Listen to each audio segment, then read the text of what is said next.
What is up, y'all? Welcome back to another episode of the Two Game Podcast. I am Matt Primo, joined by Nick Ziegler. Howdy, howdy. Preston Johnson. What's up, bitches? And we are back. We are continuing our deep dive series into the Lord of the Rings franchise series. We are deep diving into the OG trilogy, the Hobbit trilogy, and then the Rings of Power series as well. We have already done the OG trilogy and An Unexpected Journey from the Hobbit. And this week, we are here to talk about and deep dive into the Hobbit, the Desolation of Smaug. And as per the previous episodes, with the deep dive series, we are recapping, reviewing all the movies, the entire TV series, while using the lore of the books to expand and further explain what happens in the movies. So far, really enjoying the series. We appreciate y'all if you have shared any of our content or clicked on this video and given us a little listen and taken this little adventure with us. But yeah, today is the second movie in the Hobbit trilogy, The Desolation of Smaug. So before we jump into that, links down below with to our social media accounts, Patreon. We also have merch. You can go get yourself a little hoodie for this cold ass weather. I'm bundled up with 2 fucking jackets right now. Creston's fucking raw dogging it over there. Hey, man, it's stark difference from the last time. It is. I'm sweating both times, but for different reasons. Hey, Creston, I want you to know. Today. What was that, Nick? I said, will somebody shit their pants today? I mean, it's early. It's fucking early. Creston, I want you to know that Patreon supporters got that entire segment. Good. They should. They should see blood, sweat, tears, and fucking shit that I put into that. But yes, guys, if you go and support us at our Patreon, you get exclusive content, exclusive podcasts, and uncut, unrated content on top of that. So if that kind of tickles your taint a little bit, then go to patreon.com/2game. There might be a nip slip in there. Oh, Huh? I'm trying to get it worked out to where we have a what is it called, a was it bourgeois calendar? Is that what it's called? Doujois. Yeah, it's bourgeois, but it's for guys. It's a doujois. I'm lost. It's gonna be nothing but feet pics. I've got some nice meaty toes, sir. I'm down. All right. So as per the normal, we are going to jump into the fun facts for the movie, and then we are going to recap it, and then in between we're going to talk about scenes and kind of expand on the lore and kind of what's going on inside some of these scenes. So first off, this movie is directed by Peter Jackson. Again, directed the OG trilogy, King Kong and the Lovely Bones and the Frighteners. So here's one thing that kind of surprised me the most. Okay, do y'all know what the budget is for this movie? Okay, the original series was a budget of 90 apiece, roughly. Yes, 93, 94, and 94. Okay, I'm going to go with 35. For this movie? I'm going to go 150. Yes. I'm going to go 115. I'm going over. If you combine both of your predictions, you're not going to reach it. They spent that much money on this movie? $225 million. On what? Fucking dragon. Rates to film? So just for perspective, $281 for the entire OG trilogy. And they spent $225 million on this one movie alone. And that was when I saw that, I was like, yeah, buddy, you want to talk about not utilizing your money. That was that was crazy. It has a $959 million gross, so just a little chump change short of $1 billion. $1 billion. Which was on point for the rest of the movies too, so yeah. Because they were all right around $1 billion. It stars Martin Freeman, Ian McKellen, and Richard Armitage. It has a runtime of 2 hours and 41 minutes. and it was released December 13th, 2013. So I got a few fun facts, not too many. I mean, there wasn't that many interesting things behind the scenes, I guess you could say. But as we get to those scenes, I'll kind of mention the fun facts. So let's go ahead and start off with the recap. At the Prancing Pony Inn in Bree, Peter Jackson walking around in the pouring ass rain, eating a carrot or some shit. Did y'all see him? I told you he's in every single movie. I didn't know.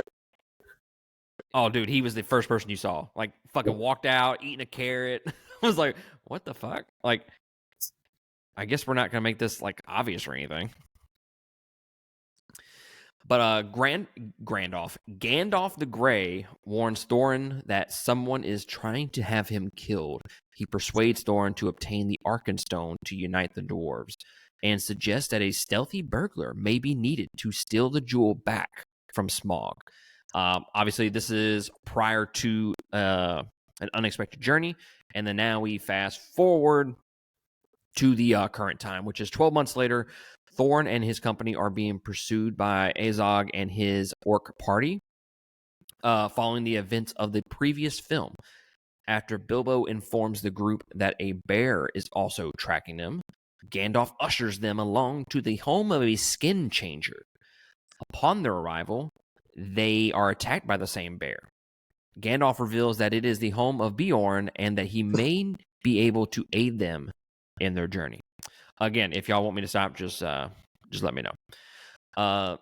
That night, Azog is summoned to Dol Guldur by the necromancer and instructs his son Bolg to take over the hunt for Thorin. So, how do we feel about Force Ghost Sauron here? Almost gives me like Voldemort vibes, kind of. And I'm not gonna say that's a good thing, but I'm not opposed to it by any means. He didn't need to be in the movie. I gotta disagree. I like the insertion of Sauron, Dol Guldur, Azog, all that stuff. Kind of gives you a little deeper dive into the backstory as opposed to just what happened in the books. For say like the casual fan or someone who hasn't read any of the books, I enjoyed it, man. I really did. Yeah, I would have preferred them stick truer to the book. And like I said in the last review, how the tone was never consistent. How it just flopped back and forth, back and forth, back and forth. And then in this movie, the tone at least stays more or less in one direction, but it was a drastic, darker tone for the entire movie, and it almost kind of got exhausting. And a big part of that was the orc side of the story forcing itself into the main story where it never actually happened. I don't feel like it was really forced though, because it kind of gives you some backstory and you get to see instead of just hearing about the necromancer and the evil that's going on in Mirkwood. I'm okay with the necromancer being added in. It's the Azog and Bolg part that annoy me the most. And I don't think their characters were developed enough. They're kind of, your one note villain. And them being just CGI villains on top of that just annoy me. And like, why does Azog want Thorin dead? Why does he want to kill the line of Durin? They never really go into that. He just wants to kill the line of Durin. Yeah, I mean, that is a stark difference from the book where there's Bolg, who is Azog's son, who makes a little appearance in the Battle of the Five Armies. But as far as the book's concerned, Azog died in the battle for Moria. Yeah.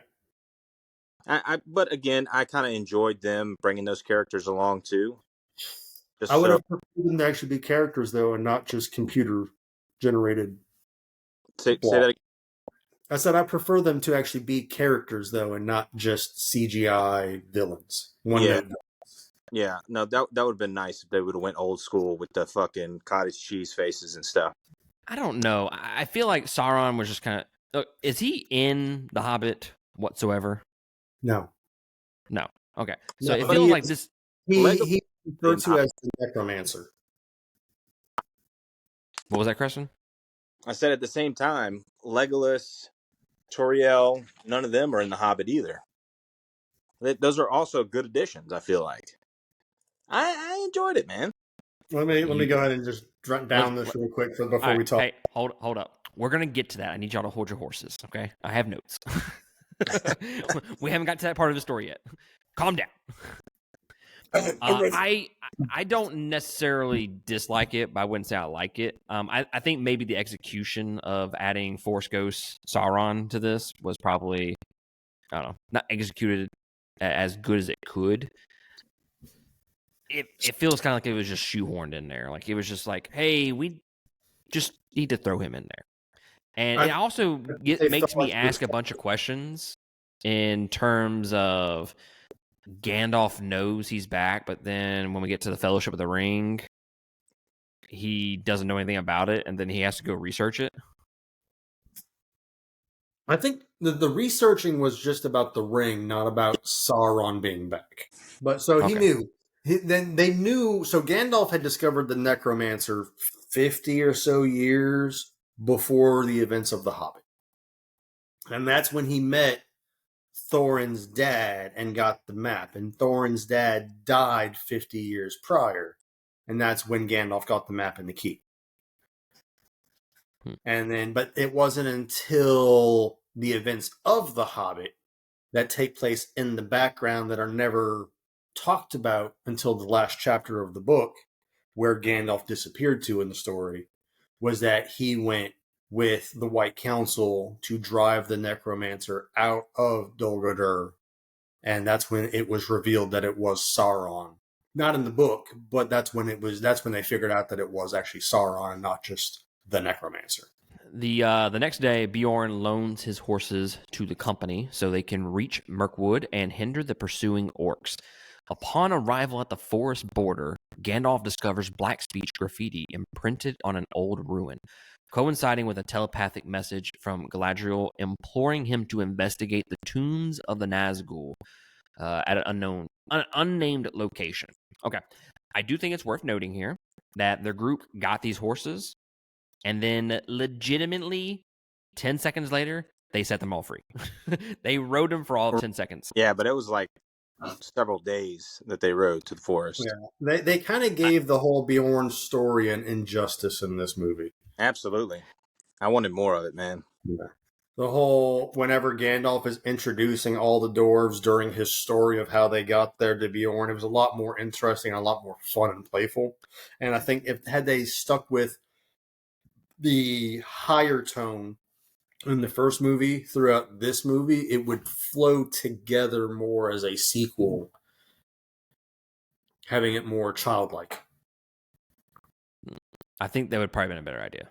Yeah. But like I said, I said this in the last episode. I'm gonna pull Nick here, and I'm just gonna bitch about the time travel. You know, let me know, okay? Just let me know. Throw me a bone or two. Okay? And that was also, Bjorn specifically said, you can take my horses, but when you get to the forest, turn them loose. Yeah, but it was like the issue was not releasing said horses. It was like 10 seconds later. There was, the very next scene. They walked across a field that they could already see the end of. That's what it felt like. Like, did you really need horses for this? Without giving any reason for his sudden departure, Gandalf advises the company to follow the elven path through Mirkwood and to wait for him before entering the Lonely Mountain. But upon losing their way in the forest, the dwarves are captured by giant spiders, which gave me fucking the creeps, by the way. Like, I think they did a pretty good job of designing those fucking spiders, because I had the fucking heebie-jeebies awesome. Like a motherfucker. And did you know those spiders are actually the offspring of Shelob?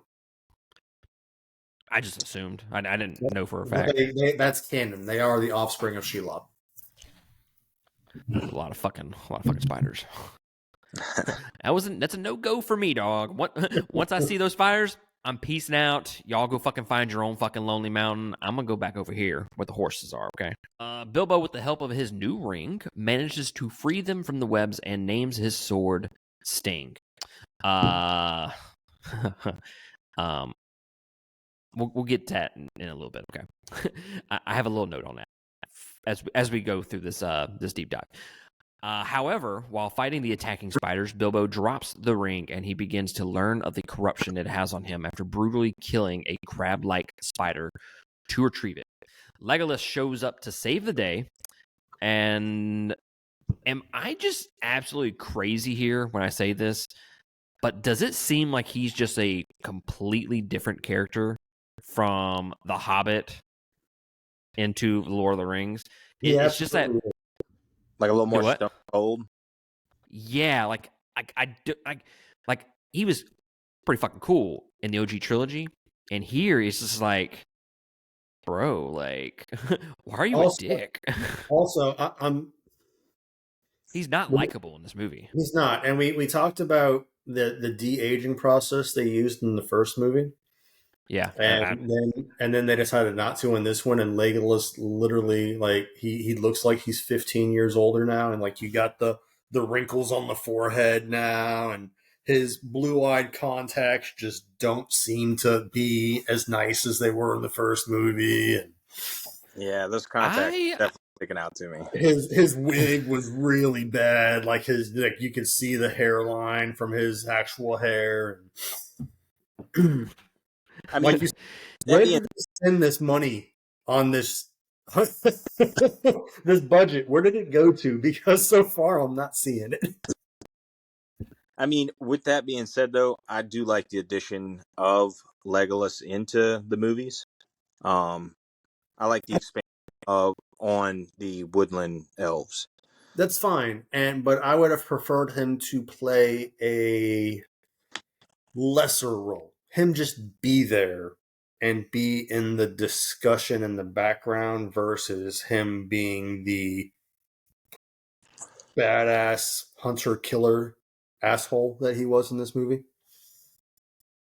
Yeah, I guess I could have seen it either way. I'm gonna lean more towards Creston on this one. I like that he's in the movie. The issue that I have is it just seems like a completely different character than the one that I grew up fucking watching. You know, he's likable in the OG trilogy. He is absolutely not likable in this movie. He's just maybe it's because his dad's dick. a dick and he's still living at home at this point, so he hates his fucking life. You know, that's fair. That's fair. I can't argue with that.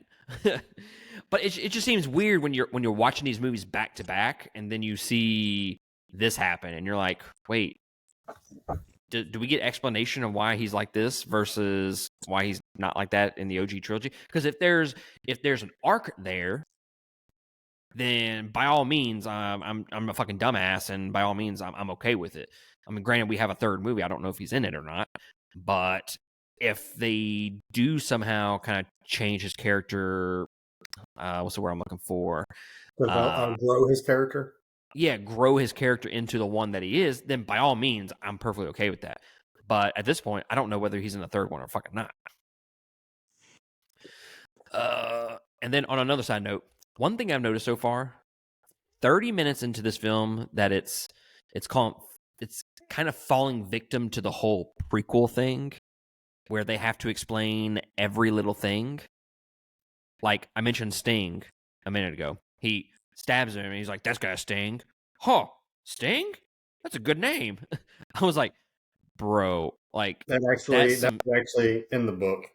Yeah, it wasn't like word for word, but that's pretty much it. Like, I got to give this fucking thing a name. I'm stinging these motherfuckers. I'm not saying it's as bad as this movie, but it's the same shit that happened in Solo, okay? I'm just saying. What's your last name? I don't have a last name. I've always been alone. Solo. It's like, I mean, we could have gone about this a little bit differently, okay? And made it not so obvious. Like, I rolled my eyes so fucking hard. We should have dedicated 3 hours of our lives together and done a live viewing of this movie like you and I did when we watched Solo together. It was nothing but motherfuck this, motherfuck that. Straight up, because whatever app we were using to watch the movie together, you could send like emojis back and forth to one another, and we're literally sitting 2 foot apart from one another in the truck, watching it together on our cell phones. It was the Disney Plus party watch, the watch party. Is that what it was? Okay. Yeah, and you could text each other, and we're like legitimately in the seat next to me. And we were just sending emojis back and forth like sad face. And But there's also the whole when Gloin is talking to Legolas, he's just like, "Oh, look, this is my wee lad Gimli." I'm just like, oh, in the locket. "Yeah, this is my wee lad." I'm like, I want to discuss something because you brought up the dwarves already. Why do half of them not have beards? why do like half of them just look like humans? Right. Like half of them don't look like dwarves. Like the whole dwarf, male and female both, have full-grown beards. And some of them are clean shaven. Thorin like has this nice, neat, dainty little thing, just some like 5 o'clock shadow going on.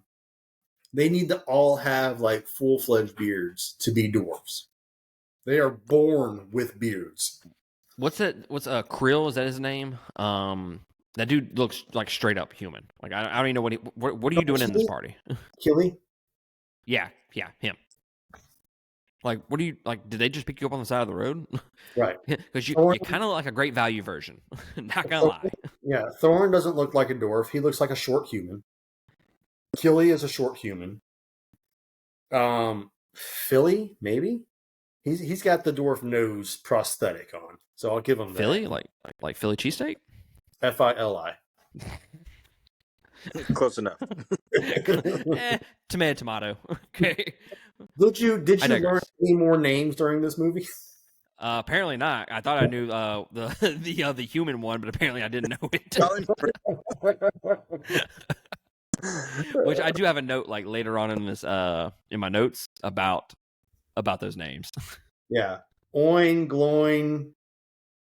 I know Killy, Philly, Bomber, Dolan, Ballin, and Thorn. So that's 6 of the 13 dwarves. I can point to you and say what their names are. Okay, I can't do that. Couldn't do it. I might get like 2 or 3. So the dwarves are captured by the wood elves, including Legolas and Tauriel, a captain of the guard. They are to the elven king Thranduil's kingdom and are locked up.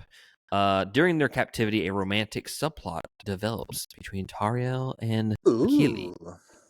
So Thranduil kind of makes it clear that he doesn't consider her to be worthy of his son Legolas, but the movie avoids explaining why. In the books, correct me if I'm wrong, it is established that the wood elves of Mirkwood are Sylvan, but Thranduil and his family are Sindar, Grey Elves, a more noble ruling class of elves. This difference is also alluded to in the movie by the fact that Thranduil and Legolas are blonde, while the other Mirkwood elves have darker hair, although Legolas's hair color was never declared in the books. Also, she didn't exist in the books anywhere ever, and there was no love triangle subplot ever. Correct. No. Correct. No. And it didn't need to be here. It did not need to be here. You can never have enough hot elf chicks. The fact that she was like, I mean, Chris is not wrong. she was a Dollar General version of Arwen. Whoa.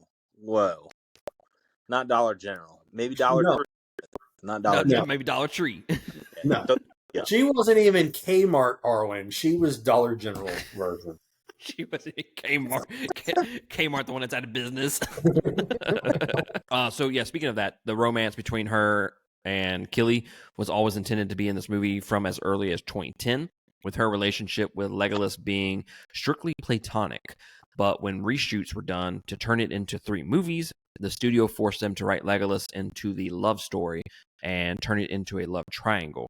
Evangeline Lilly and Sir Peter Jackson admitted they hated the idea of a love triangle and they just wanted to tell a simple love story, which I agree. I think they should just axe that portion out altogether. I'm not saying take her out, and I'm not saying don't have the little romance between her and Killy. I'm not saying that. But in terms of the love triangle, that honestly, they just didn't have enough time to develop that and dive into that. So I think it suffered because of it. While the others are imprisoned, Thorin is given audience with Thondil, but he refuses his aid and is imprisoned as well. Under the cloak of the ring, Bilbo helps the dwarves to escape by using empty wine barrels, which are sent floating down the river. Along the way, they are ambushed by Smaug and his orc party, while the elves pursue the dwarves to cease their escape. And in the ensuing chaos, Gilly is wounded by a Morgul arrow. Okay. Another thing that I'll say, We're in the This where you like now outside, out 10 of them stuff there. It looked horrible. I don't mind the rapid barrel scene, and I like the fact that the dwarves were like working together and fighting in a unique way, you know? And how they all would like hit the one tree with the axe, throw it backwards, the next one hits it and the tree collapses. You know, they work as a team. And I like that. I like that development. But then when Bomber gets sent rolling and just takes out all these orcs just barrel rolling and jumping across the river, barrel rolling, jumping across the river, and then he punches out and he just is swirling around with this shield on him. I'm like, I'm done. Bro, hold on. They alluded to his athleticism though when they were running to Beorn's house. And he just sprints. Well, what they said in Two Towers is, dwarves are known for their sprinting. Yeah, good and short. he did say that. Yeah, this whole sequence, the CGI just was pretty fucking awful. It was legitimately worse than anything that was in the OG trilogy, and that was 10 years prior. Yeah, and then can we discuss the Morgul shaft? Okay, the Morgul blade in the first movie was specific to the Witch King and the Nine, essentially. How the hell did a random ass orc that has no real affiliation, how is he rocking an arrow that is poisoned in Morgul necromancer magic? Well, you'd have to stretch a little bit, but it kind of makes sense because they're from Dol Guldur. The Nine were broken out of the prison in the mountains. Those are the ring wraiths, which had the Morgul blades. So you could venture to say that they might have had a couple of Morgul arrows. Okay, so we have created so much context here because you're getting caught in that lie where you have to lie more to keep the lie going. Look, man, we already opened a can of worms. We got to roll with it. We got to start because the orcs were never in this scene. There is no Azog or Bolg or anything like that, and you keep on adding more and more and more shit, convoluting the story itself. Yeah, I mean, I can't disagree with you on that. I mean, I can't get behind the Morgul poison, and then we'll get to the resolve of that later on, which I'm not as hot about that kind of stuff as you are. well, fucking chaps my khakis. It takes 10 seconds to get across the damn world. Okay, fuck that. So Legolas and Tauriel are forced to halt their pursuit of the dwarves in order to end the orc onslaught. One captive is imprisoned and questioned by Thranduil. When he learns that the One has returned, he decides to seal off his kingdom to protect it from the impending evil. However, she leaves to save Killy, whom she learns has been poisoned by Smaug's arrow, and Legolas accompanies her. Subsequently, the company meets a man named Bard, and they bribe him to smuggle them into Lake Town with the what's his name? Owen? What's his fucking name? The actor's real name? I can't remember. Shit. Yes, that guy.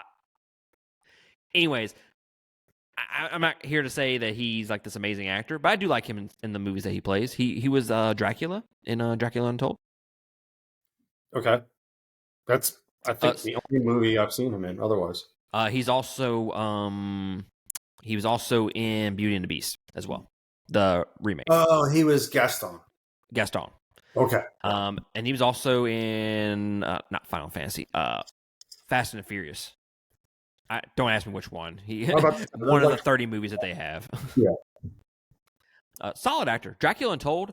I will stand on this hill and say that's a.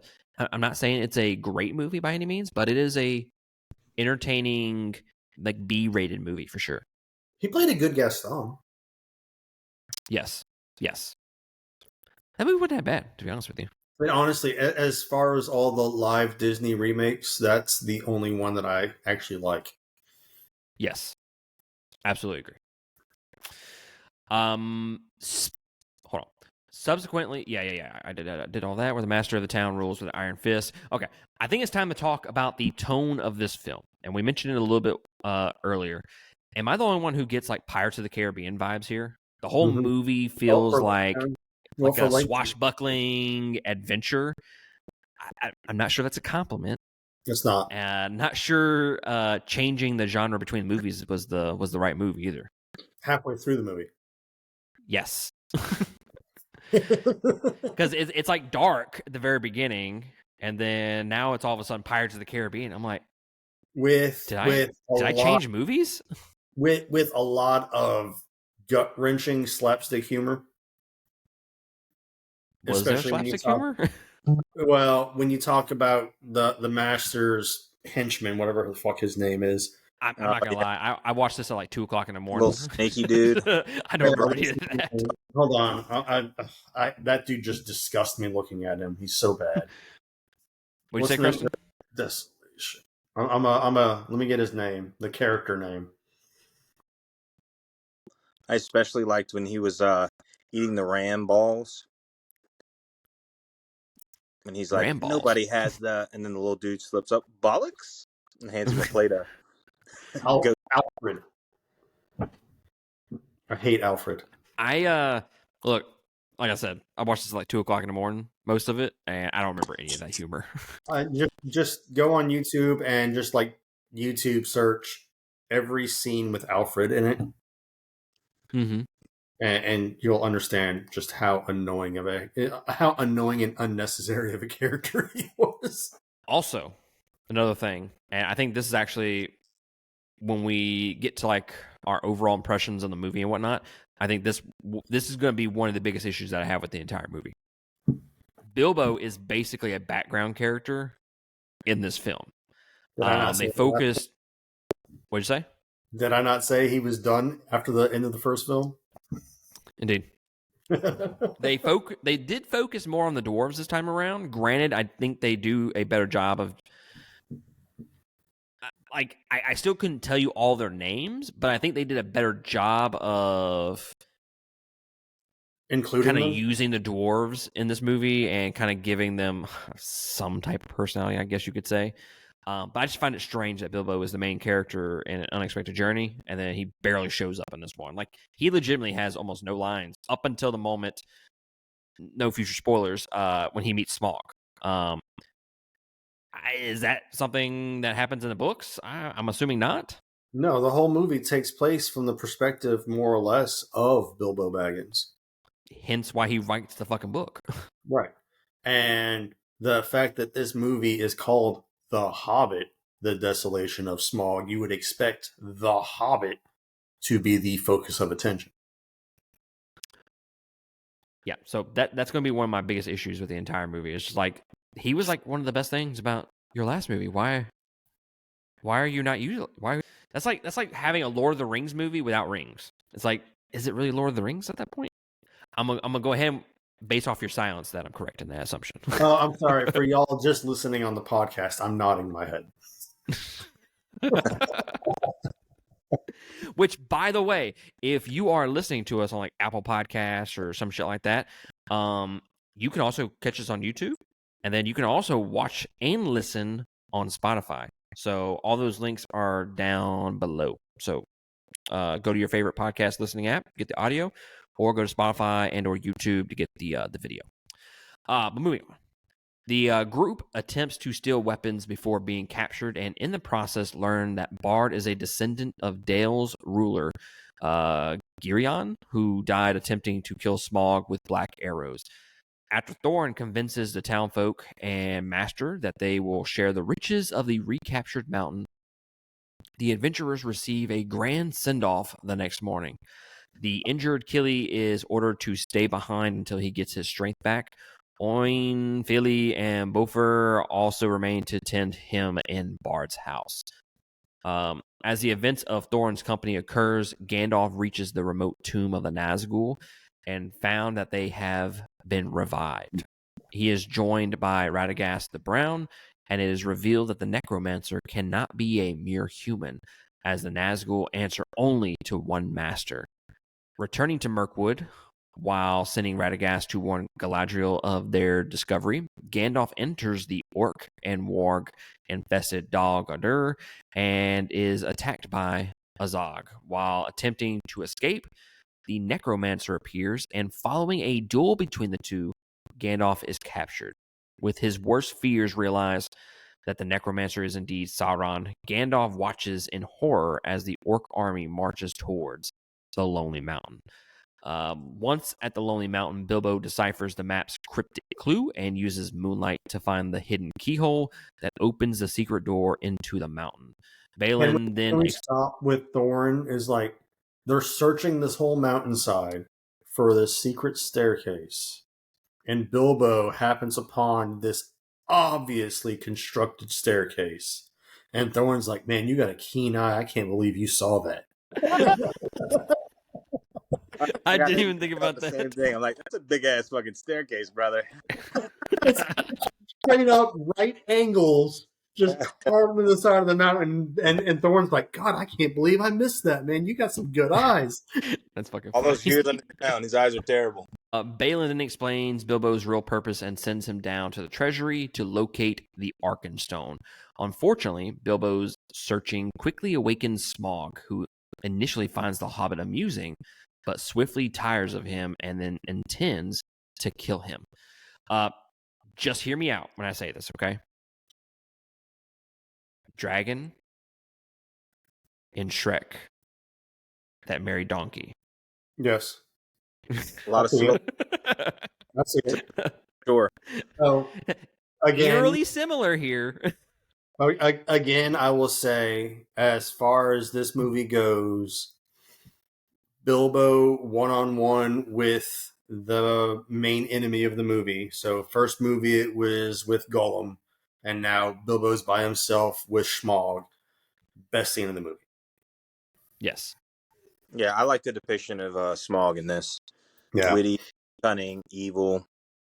I wish they would have done a little bit more with it, because like in the book, Bilbo I think has 2 or 3 happenings with Smaug Yeah, versus comes in this back. movie.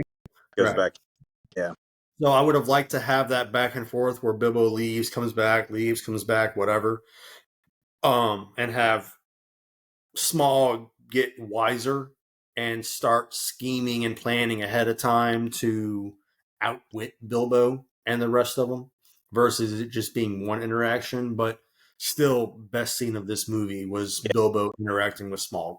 I think they got the most bang for their buck with that single interaction for sure. Did you have you seen videos of Benedict Cumberbatch acting as Smaug? No. They have him in a green suit with those balls all over or whatever, and this dude is live acting the fuck out of this dragon. Like, he is on the ground on all 4, crawling around like a dragon, and it's just he acted the fuck out of this scene. That's wild. He did a great job of voice acting. I had no idea it was him until I saw the videos of him crawling around on the floor. Yeah. Like I said, I got vibes of the dragon from Shrek. I do like the design. I do like the design of the. I'm kind of being facetious here. the entire CGI budget must have went to the dragon. Like it had to have been $175 million went to this Well, fucking dragon. Well- it went to the dragon in the Bilbo versus Smaug part. You can see it during the Smaug versus the dwarves. His CGI went downhill. I didn't really notice it, to be honest with you. There are scenes where you're like, they didn't finish painting him. Hey man, he was Just just having a rough day, Erebor man. as a whole, like the whole dwarf kingdom was done up pretty badass. I feel like everything from the mountain of gold coins to the furnaces, all their carts and shit. And it was done up good, but the CGI definitely took me away during the movie, and it was almost like a Disney movie green screen effect with sci-fi level CGI towards the end of the dwarves versus Smaug section. Like in the Hall of the Kings or whatever. Well, so like when they're in the furnace room and it's the lighting doesn't match up with one another, and you can tell they're obviously in front of a green screen, and the I want to say contrast, but it's something else. The whatever. It's just their texture doesn't match the texture behind them. The lighting doesn't necessarily match. A lot of the CGI looks extremely cartoonish with them in front of it. A lot of the CGI isn't finished. The painting on it isn't finished all the way to where it really looks cartoonish and incomplete. Anytime you see molten gold, it just doesn't flow like you would expect it to. It looks a lot more viscous. Yeah, I can't say that I This noticed guy it, said but viscous. at the same time, I trust your eye, sir. We can't let him go with him saying the word viscous, okay? Viscous. The This viscosity. dude, Oh. what he is saying is it was definitely hydrated.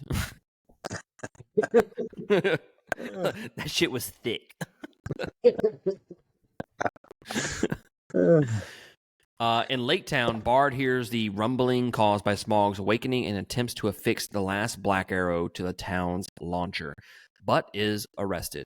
Oin, Fili, Bofer, and Bard's daughters, Sigrid and Tilda, are attacked by Bog's hunting party before Legolas and Tariel drive them off, with the latter remaining behind to tend to Killy. Then, in a dreamlike state after his medication, Killy admits his love for Tariel. After convincing Thorin that they must help Bilbo, the dwarves enter the mountain and find themselves and the Hobbit being hunted by Smaug. Now, you wanted to say something about this scene there, Nick? I did. So this whole healing Killy sequence where they're like, "Hey, do you have what's the weed?" I can't remember. Doesn't it start with A? Whatever Aragorn mentions to Sam, and he says one name, and then Sam's like, I don't know what you're talking about, and he gives the other name for it, and Sam's like, oh yeah, it's a weed. He's like, yeah, get it, as like a quick maybe fix or whatever, like throwing Tylenol at a fever, but not fixing the disease. And in this one, the dwarves are just like, yeah, Morgul poison, you need to treat it with this medication. And first off, how the fuck do dwarves know anything about Morgul magic? Which isn't in the story in the first place, but whatever. So now the dwarves know that you need to give this weed, which just so happens to be a weed that grows in the pigsties in Lake Town. So convenient. You're gonna die if this weed's not growing in the pigsties, okay? All right.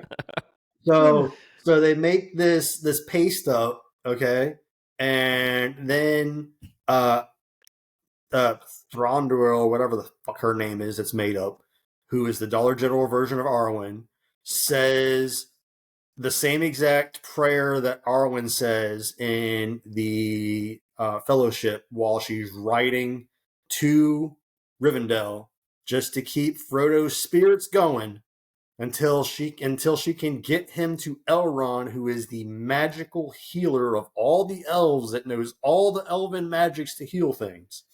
She says this same prayer, and Killy is healed within a matter of hours and is good to go again when it took Frodo 10 plus days to start recovering.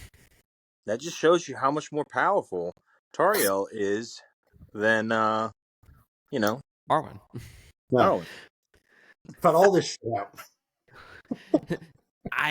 When she was chanting the spell and whatnot, I'm telling you, I don't know why, but I guess maybe it was the way she was pronouncing some of the shit. But I got like, "Awe we dembala," like I like fucking like Chucky vibes. I was like, did I change movies again? Like this feels like Chucky. The whole thing, so the original trilogy, the orcs all speak English. They never speak black speech. All right. This movie, the orcs never speak English. It is only black speech. And it's annoying and it sounds made up black speech. The elves speak horrible Elvish. And none of it sounds like they're fluent in it. It's like they're trying to sound it out as they go. It's bad acting. I might agree with you on that. Yeah. I think one thing, again, it's so hard not to compare these movies to the OG trilogy that was nearly perfect. Had they not included so much of Sauron and the effects of the ring, which aren't present in the book, had they not tried to make this a prequel to Lord of the Rings or Lord of the Rings 2.0, had they just kept to the story of the Hobbit and not added all this extra shit in there, then you could make that comparison, or you could go without making comparison from one to the other. But because they are including all of this Sauron subplot and they're including the effects of the ring on Bilbo, which was never introduced in The Hobbit, they're including all of this shit and they're bringing back memories from the original trilogy with the Morgul poison and how to heal them and everything else. You have to make that comparison. Yeah, I think they did that to solidify that connection between the two, for sure. Mm-hmm. Yeah. One thing I did notice in this, Thorin and Bilbo. I guess we'll talk about them for a second. So at the end of the first movie, they're like fucking bros, man. They're like fucking tight, okay? And this one is very inconsistent. They don't talk much, or when they do, 1 second they're tight, but then Thorin's all good with him risking his life against Smaug and then letting him die because it's for the sake of the mission or whatever the fuck his reasons are. I think And they tight through the barrel scene, and then it was once they were at the steps of Erebor, or at Lake Town, but close enough to Erebor, is where Thorin's lust for what he came for kind of overtook the person he had become beforehand. Yeah, that's kind of the vibes I was getting to. I would probably agree with you if it just the consistency is where I have the issues with. There was definitely just a drastic change from he was kind of like trusting of Bilbo. Like Bilbo says, get in the barrels, like we can trust him, he's gotten us here this far, we can trust him, get in the barrels. But the second they get to Lake Town, it's just like, okay, fuck Bilbo, fuck everybody else, like I'm here to get the Arkenstone and take over Erebor. Nobody else matters now. But then I don't know, maybe I'm reading too much into the arc and I'm being hypercritical, which is it's very likely. But like what I'm getting at is like 1 second they're tight. Next second he's all like fuck him. He's the burglar and doesn't even mention his name. Won't even acknowledge the fact that his name is Bilbo. And then the next second he's rushing in like he's so concerned about him. And then the next second, he's all like trying to block his exit from letting him leave. So it's the consistency. It just doesn't seem like and it's I I understand. Yeah, it's not consistent. And I think I liked Ballin in these movies. the really old dwarf that always has a lot of good moments with Bilbo. And I think they're kind of showing, because like Balin's like, his name is Bilbo. Like, he's not just a thief. His name is Bilbo. And it kind of shows that Balin is Thorin's humanity. Balin's the one that always grounds Thorin. When Balin's not there to ground Thorin, Thorin's true side starts to show. Mm-hmm. And it was Balin that petitioned Thorin to go down into Erebor and help Bilbo. So he does. And then once they get separated, then Thorin starts to leak out his true self. Yeah, I mean, when I have to when, agree when with we you. explain it like that, it seems like, oh shit, that sounds like a pretty decent character arc for him in this movie. You know, the lust for power and yada yada yada. Right? I just don't think the execution was there No, for that's that fair. arc. That's fair. I get it. Yeah. And you'll see more of that Balin versus Thorin come into play in the next movie when you get to it. So, tricking the fire-breathing Smaug into rekindling the forges, they attempt to kill the dragon by drowning him in a flood of molten gold, or as Nick likes to say, viscous gold. And this is one of my other things. It's like, he is a fire-breathing dragon. Do you really think anything hot is going to hurt him? I was thinking that they were once the gold cools off, that it was just gonna like turn him into stone. That's why I thought the I don't know. I don't think the physics works there, but that's why I thought they were going for. And also, gold is like one of the softest metals. I don't have an answer for that one. I would have liked to whenever he jumps out of the lake of gold and he's just this completely golden dragon. That was a good look. I kind of wish he would have kept the gold scaling and not shaken it all off. Especially when he's like flying and it's like flowing off of just him. I'm like, float that's off. pretty fucking cool. Yeah, that was nice. I wish he would not have shaken it all off and just stayed a gold covered dragon. What if that was like his ascendant form? Like that was him turning Super Saiyan. Oh fuck, he's a gold dragon now. Like there was like some type of lore there about gold dragons. Right. So they talk about Bard's grand ancestor or whatever that broke a scale off whenever Smaug first came and took over Erebor. And he has one loose scale, and that's his one weakness, is that one loose scale.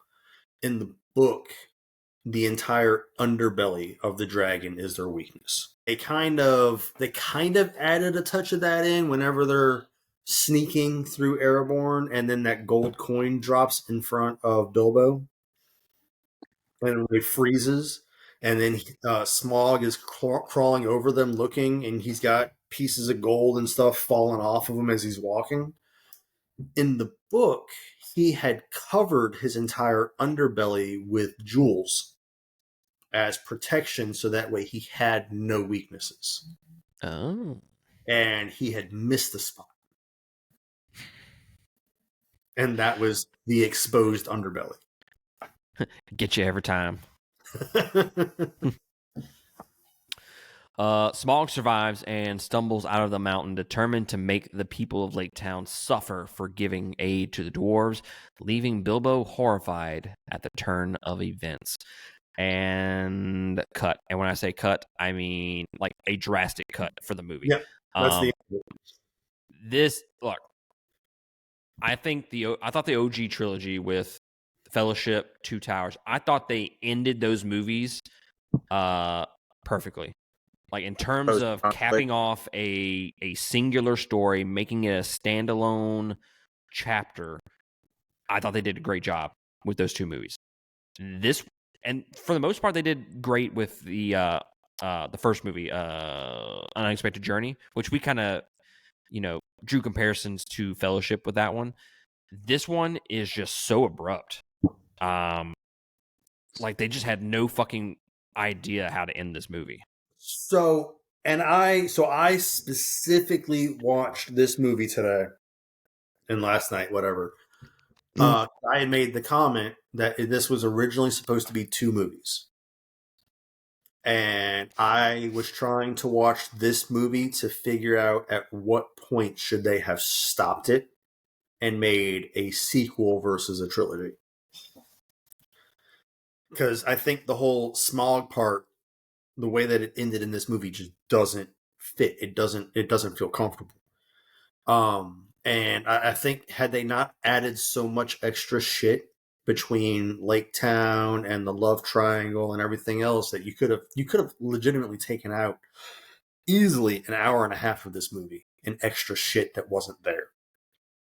Where they could have ended this movie or ended the first movie at the point where they have just escaped the spiders and they get imprisoned by the wood elves, and then the movie cuts there, where they've gone through all this shit and now they're in prison. Movie's over, and then it starts back up with Bilbo exploring the wood elves' home and trying to break all the dwarves out, and they escape, and they have that first action scene 30 minutes into the movie where now they're going down the rapids without all the excess CGI. Make it to Lake Town. They're in Lake Town for 10, 15 minutes of the movie.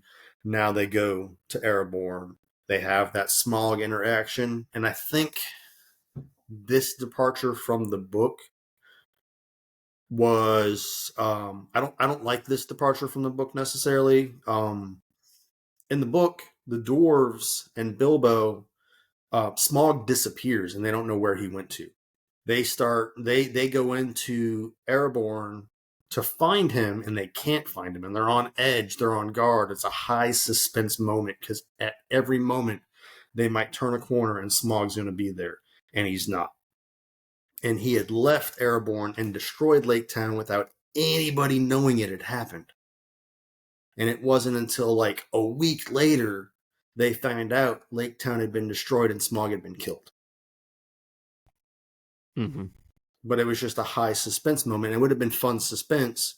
And then there was that more dwarven history backstory that could have been built in here to then have in the second movie, the Battle of the Five Armies, be that high action sequence ending point. Yeah, I don't know why these movies had to be 2 hours and 45 minutes long. Well, you could have had 2-3 hour movies and you would have been good. Or even just make it 3 2-hour long movies. Yeah, I don't like the trilogy. I would have preferred it after, right at their imprisonment. The first movie ends and the second movie starts. I'm saying if they had to do a trilogy. There's no reason for it to be almost 3 hours long for each movie. No, there's not. You could have cut out the whole dwarves at Lake Town, love triangle, Morgul shit, whatever. That would have taken out a lot of time, and it wouldn't have been as much of a distraction. And if you wanted Legolas in these movies, you could have introduced him in the first one, him standing in the background with Thranduil as he's interviewing Thorin, and then introduced him as his action character in the third movie to see him be a badass fighter. Look, I gotta say, Legolas was fucking slaying bitches in this fucking movie, though. Put his character aside, that dude was he was ganking people, fucking savage. All right, yeah. So now that we have done the whole recap, we're gonna give our overall impressions and our rating for this movie. We'll start off with you there, Creston. What do you think about the Desolation of Smaug? What's this rating scale now? Is it 1 to 5? 1 to 5. Or 0 to 5. 0 to 5. Taken into context, all the information that we've discussed here. Overall, like I said before, I enjoyed the movie. I liked the depiction of Dol Guldur. I liked the depiction of Mirkwood Forest, Beorn's house, even Lake Town. There's a lot of points you can be critical, and I agree. If they were to redo it, there's definitely some stuff they could adjust. But overall, I enjoyed it. I don't have that many complaints about it, honestly. I would give it 3 out of 5, 3.5, 3.8. Well, so you gave Unexpected Journey a 3 last time. I did, yeah. You gave it a 6. A Yeah. 6 out of 10, 3 out of 5, whatever. Yeah. So you're going to put this same level? 3.75 is what I'm going to give this. 3. So this is better than Unexpected Journey. In my opinion, yes. I enjoyed it more. But again, I don't watch these movies with the critical eye that y'all do. There's a lot of things that y'all bring up, y'all make valid points on that I don't notice when I'm watching them. I just get entangled in the story. I will say this: it is more entertaining than the first movie, but it is not a better film. Like I'm not gonna sit here and say that like straight up, like, will I ever watch this movie again? Yeah, I mean, like I fucking love the world and the lore and all that shit, you know, and even with the characters not being up to my standard, up to the standard of previous Lord of the Ring movies, I like you said, I think it's still an entertaining movie. Yeah, for sure. What about you, Nick? Let's have it. I'm gonna give it a 2.5. So 5 out of 10. My last one, Unexpected Journey, was a 7 out of 10. I liked the movie overall. I think it did a good job. This movie had a lot of poor character development. CGI was absolutely horrible in this movie. Costume design was horrible in this movie. A lot of the characters sucked. The story was okay. When it comes to watching it again, I will, just because if I start Unexpected Journey, I expect myself to have to watch the other 2 after it. I can't just watch one. It's very much an expected journey. So I gave the last one a 7. I'm giving this one a 5 or a 2.5, whatever your scale is. So I wasn't like super excited to really go into this film, honestly, because Nick talked so much shit about it beforehand and totally just killed my vibes, to be completely honest. That doesn't sound like him. Who, Nick? You must be talking about a different Nick. Not me. But I figured it had to be close to the quality of the first one because, you know, I have seen this before, and I remember liking it for the most part. I think the tonal shifts between the first and the second movie are really jarring. You know, the first one is kind of it's not equivalent to the OG trilogy, but it's closer to the tone of the OG trilogy, rather than this one, which is more humor, lighthearted, but then it flips to dark tone, and then there's this swashbuckling Pirates of the Caribbean aspect of it, and it feels like a completely different franchise at different points throughout not only this movie but the first 2 movies. I do think they give the dwarves more screen time, and return they put Bilbo on the back burner, which was a huge mistake and is legitimately one of my biggest complaints about the entire movie. All that character work that they did in the first movie just squandered for this one. It just felt like the movie was written by 2 completely different people. Like it was made by a different crew altogether. And while I do like the dwarves more in this movie, I think they're still poorly written characters.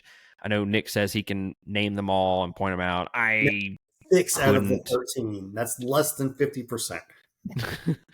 I honestly couldn't care less about them, to be honest with you. They're very much 2-dimensional characters. I know about 2 of their names, which leads me to my final point. I don't care about the characters in this movie, despite the fact that I liked the 3 main leads in the first one. So when it comes to the big action set pieces, like them floating down the river in barrels or fighting Smaug,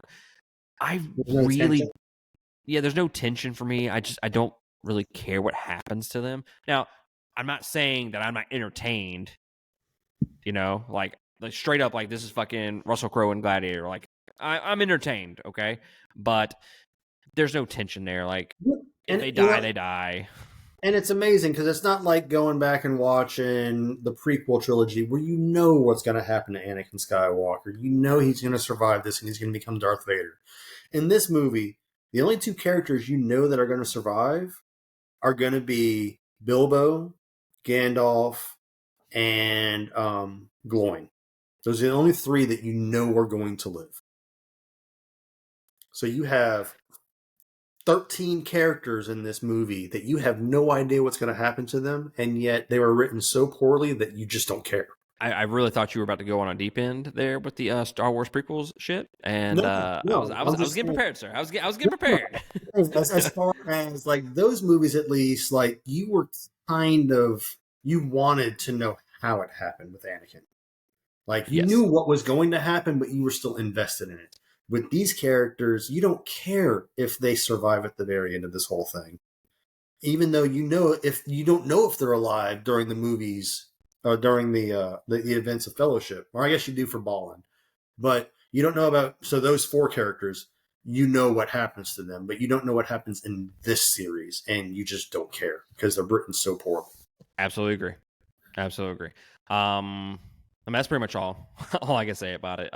It's entertaining. It's a decent watch. It has some pacing issues. I'm not necessarily sure that it needed to be 2 hours and 45 minutes. It's definitely the worst movie out of the 5 that we have watched so far. I'm gonna give it 2.5 as well. I think it's an okay movie through and through. So we have one more movie, sir, or sirs, I should say, and that is the Battle of the Five Armies, which will be in 2 weeks. So if you have not watched the third movie of the trilogy, go ahead and start watching it in preparation of our deep dive series into that third movie, and then. I think we had talked about doing 2 episodes for Rings of Power. Yeah, I'm gonna rewatch them ahead of time. Like and 2 episodes time? and no. Like the 8 seasons or the 8 episode season, doing splitting it in half. Oh, okay. I'm gonna go ahead and watch them ahead of time, and I will consult with y'all about where we should draw the cutoff. Line. Yeah, because I don't know that. So I'm gonna see what the mid-season climax should be somewhere in there, and holler at y'all about it. I gotcha. So yeah, planning on possibly 2 episodes, maybe 1 episode. I don't know. But we're nearing the end of our deep dive series into Lord of the Rings. It's getting bittersweet, guys. Y'all make sure. I've been drinking beer for these reviews. We're gonna have to swap over to the hard stuff for the next one. I've not seen the third one before, so I'm very interested in going into this. You've never seen it? I've never seen it. No. Oh wow. Yeah, I don't think I ever liked the first 2 enough to say, okay, let me watch the fucking third one. It was just one of those like I had better things to do kind of thing. So I'm interested in watching it. I'm gonna go into it with an open mind. I'm gonna try not to be critical, and try to just be entertained. So HBO has the extended edition for this third one also. We're not doing the extended. I'm not doing the extended edition. Consistency, sir. We gotta be more consistent than the movies. Yeah. Creston looks just defeated over there. He's like, "Yo, fuck y'all." These movies are great. I don't understand. I'm not letting you down. Look. Hey, I'm with you, man. It's entertaining. in the context, the whole story. So I just enjoy being in the world, being in Middle Earth. You just like being inside. Absolutely. Matt and I were texting back and forth all night last night about just trying to get through this shit. And I think I fell asleep 4 times. And there was at one point I had to pause it and just walk away because I was just so fucking done with this movie. It wasn't because I ever disliked the movie. It was just me watching it while on nights was the fucking worst thing. Yeah. I had 40 minutes left when I got home from work, and I'm like, I'm just going to knock it out. And Candace walked in the room and woke me up after I had been laying there for 5 minutes watching it. She goes, well, I guess that didn't last long. And I'm like, oh, not the first time I've heard that one. Story of my life. But all right. Well, guys, I appreciate y'all joining us for this deep dive into The Hobbit. And stick around. We'll be back for the final episode, final review, deep dive, whatever you want to call it, for the third movie. Again, like, subscribe, do all that bullshit. Really helps us out. Thanks for just clicking on the video and watching us talk about Lord of the Rings for an hour. And we shall catch y'all next time on another episode. Laters.